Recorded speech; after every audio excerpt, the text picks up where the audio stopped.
on parallax effects, that if you don't know what that is, that's these things moving at different speeds. Makes 2D games have that nice feel to them. So I thought I'd show you how that's done, and it's a lot easier than you think it is. Due to the math to it, I made an action that more or less does it for you. It is right here, and I'll show you how you set this up. So here's just a sprite. It's going to be a background sprite, and if I duplicate it, put it as a child to itself, and move this over so it's touching, which is right around 8. Now you should have these to be seamless. This one's not, so it looks a little funky there, but demonstration purposes it doesn't matter. And I'm going to put one on the other side, so there's 3 of them. And then on the root there is an action, and this will be on my GitHub. I'll put a link in the description. It's called Parallax Effect, and that's literally all it is.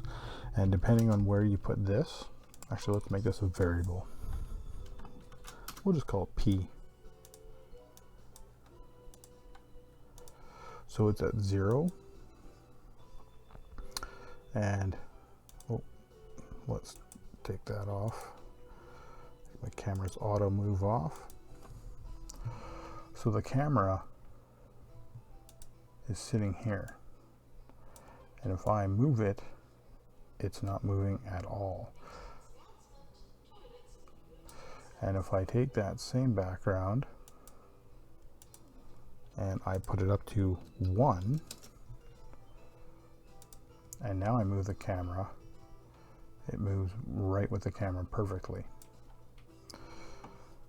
Still not the desired effect, but you can use this, be like, okay, let's go 0.9. And now as you move, it's actually moving at a slightly different speed. And we can see that if I duplicate it, put this one up, and we'll go say 0.8. Maybe we'll do another one, put this one at 0.4. And now as you see, as I move the camera, they're all moving at different speeds. And then one of the nice features though is as the camera, and this is why it's hierarchied this way. How you put it on the root, and you got two children of the same. Is it's based off the bounds. So once the camera hits the midpoint of this one, everything kind of resets. And you can go left and right forever. It doesn't matter. It will follow you to the end of days, right? So as it hits the middle of the other one, we're right there, right? See how it flopped over instantly? Comes back over, we hit the middle of this one, and it flops over. So you could literally take this camera and be trucking along forever.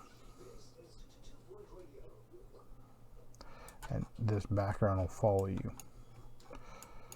So and that's what I did with all this. I just put them in different layers, and you can run as many of those as you want, right? You can put layers on all sorts of things, and you just follow that same kind of guideline, and that's it. That's literally all it works. It's one action with a variable, right? So the higher it is, the more it stays with the camera. The lower it is, the less it kind of moves. So you just put them in the way you want. All right, catch you later.